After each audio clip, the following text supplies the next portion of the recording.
Everything we will do will be submitted through World Classroom. All the directions that I give, everything will be on World Classroom, all the samples, everything. So here's the home page. This is where you've got my original message to you. If we look under Concourse Syllabus, there's the syllabus I was telling you about. Um, oh, I didn't do something yet. We will spend our time working through World Classroom.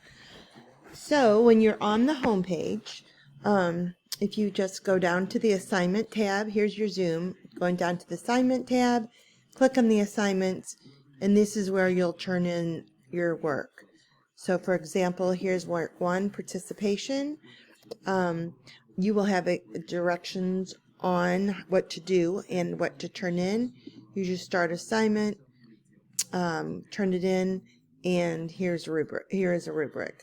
Most things have rubrics added. Some are very vague, like this one, and some are very specific. Also, note